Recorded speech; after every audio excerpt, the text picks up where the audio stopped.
नमस्कार मंडळी, श्री स्वामी समर्थ. आजच्या व्हिडिओमध्ये आपण पाहणार आहोत की मृत्यूनंतर मनुष्य देहाचा आत्मा सर्वात आधी कोणाला हाक मारतो. गरुड पुराणातील रहस्यावर आपण आजच्या व्हिडिओमध्ये जाणून घेणार आहोत. पण व्हिडिओमध्ये अजून पुढे जाण्याआधी तुम्ही जर चॅनलवरती नवीन असाल तर सबस्क्राईब करा आणि व्हिडिओला एक लाईक करून कमेंटमध्ये जय श्री हरी असे नक्की लिहा.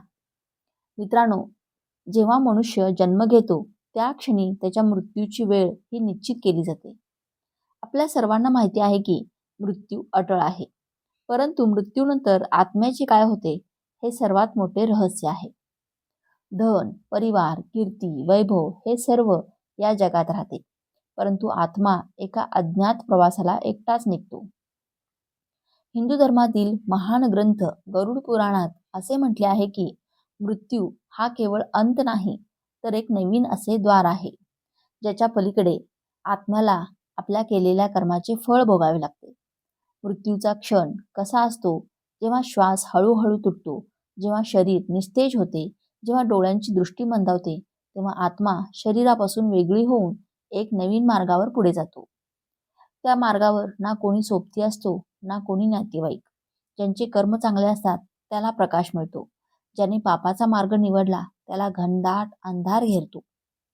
मित्रांनो, आम्ही तुम्हाला सांगू इच्छितो की गरुड पुराणानुसार मृत्यूनंतर जेव्हा आत्मा पहिल्यांदा अंधारात आणि भीतीमध्ये बुडतो, तेव्हा ती असह्य होऊन सर्वात आधी कोणाला तरी हाक मारते. तर कोण असते ती व्यक्ती जिला आत्मा सर्वात आधी हाक मारते? काय ते खरोखरच आत्म्याला वाचवू शकतात? तर आजच्या या ज्ञानवर्धक प्रसंगात आम्ही तुम्हाला पुराणातील त्या रहस्याबद्दल सांगणार आहोत, जे कदाचित तुम्हाला माहिती नसेल. ही गरुड पुराणाची कथा आहे आणि श्री हरी विष्णू म्हणतात की मनुष्याने कधीही गरुड पुराणाची कोणतीही कथा अर्धी अधुरी ऐकू नये. चला तर मग सुरुवात करूया. मित्रांनो, खूप काळापूर्वी एक समृद्ध नगरात धर्मराज नावाचा एक व्यक्ती राहत होता. नाव तर त्याचे धर्मराज होते, ज्याचा अर्थच आहे धर्माचे पालन करणारा, परंतु नाव आणि कर्मात खूप मोठा फरक होता. धर्मराज बाहेरून धार्मिक दिसायचा, सकाळी मंदिरात जायचा, टिळा लावायचा, दान देण्याचा दिखावा करायचा. लोक विचार करायचे की हा मोठा पुण्यवान आहे, पण आतून तो स्वार्थी आणि पापांनी भरलेला होता. तो गरिबांचे धन हडप करायचा, व्यापारात फसवणूक करायचा आणि दुसऱ्याच्या दुःखावर हसायचा. त्याच्यासाठी धर्म ही केवळ दिखाव्याची गोष्ट होती. वेळ निघून गेली, धर्मराज म्हातारा झाला, पण त्याच्यातील लोभ आणि अहंकार आणखीन वाढला. मग एका रात्री अचानक जेव्हा तो आपल्या झोपण्याच्या खोलीत झोपला होता, तेव्हा एक तीव्र वेदनेने त्याच्या हृदयाला जखडले. त्याचा श्वास वाढले, डोळे विस्फारले. घरचे लोक धावत आले. कोणी पाणी पाजण्याचा प्रयत्न केला, कोणी वैद्याला बोलावले, पण नियतीचा लेख कोणी टाळू शकत नाही. काही क्षणातच त्याचे प्राण गेले. त्याचे डोळे उघडेच राहिले आणि शरीर निस्तेज होऊन बिछाण्यावर पडले.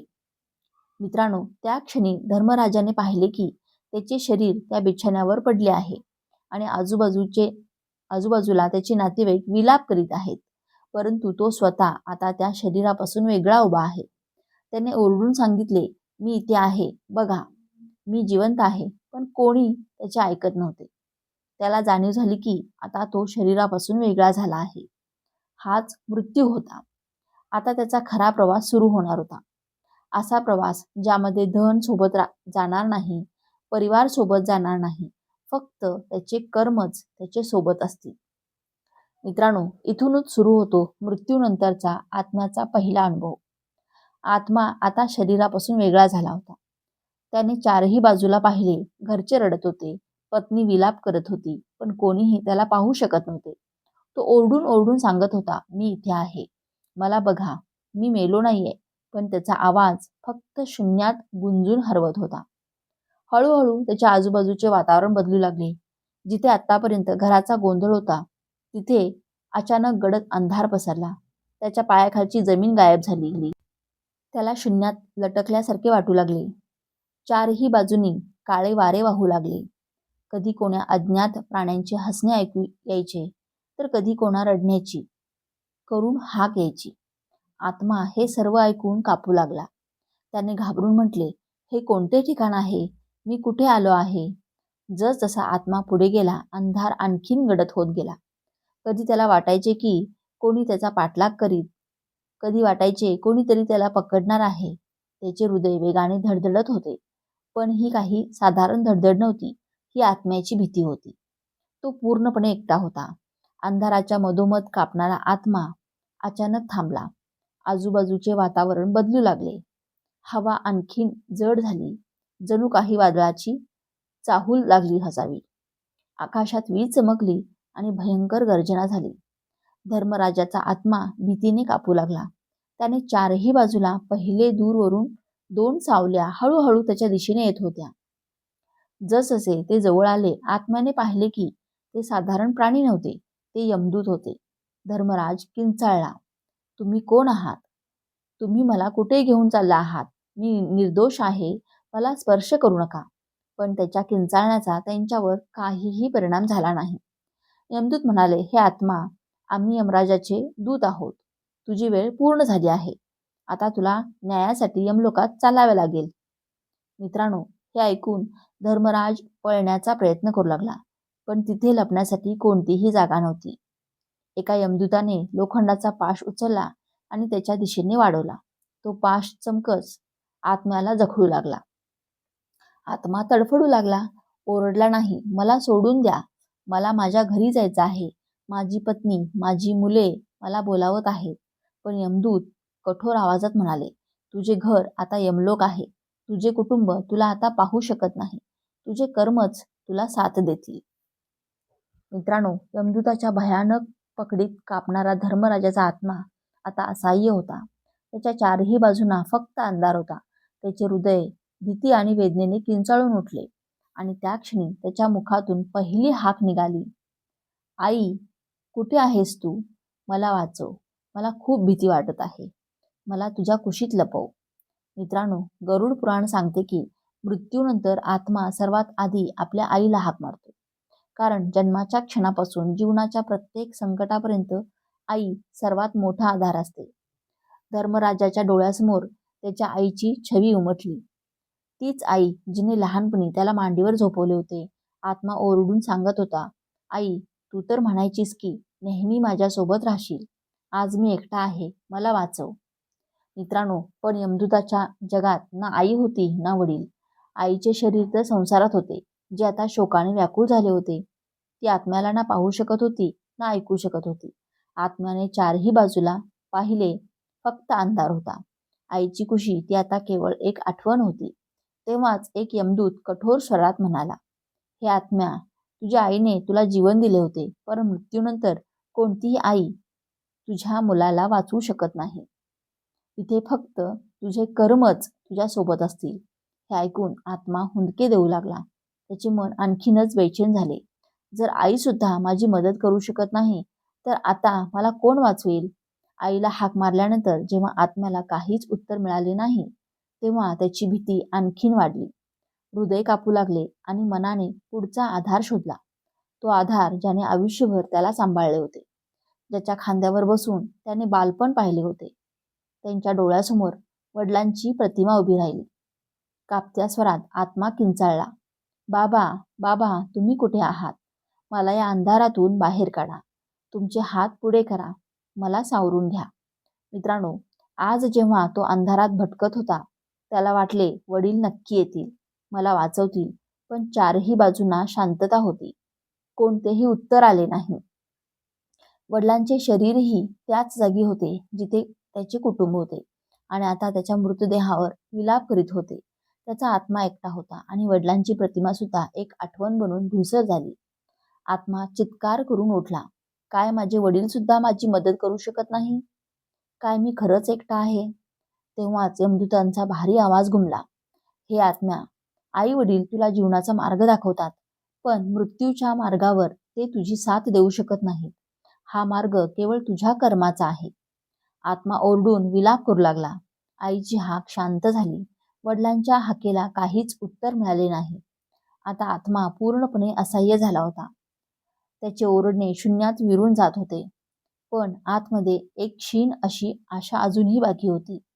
तो विचार करू लागला की जर आई वाचवू शकत नाही, वडील साथ देऊ शकत नाही, तर कदाचित माझे कर्मच माझे रक्षण करतील.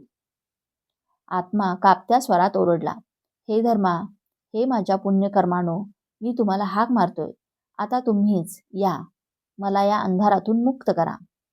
मित्रांनो, जसे आत्म्याने म्हटले त्याच्यासमोर एक अद्भुत दृश्य प्रकट झाले. त्याच्या जीवनातील सर्व कर्म आता आकार घेऊ लागले.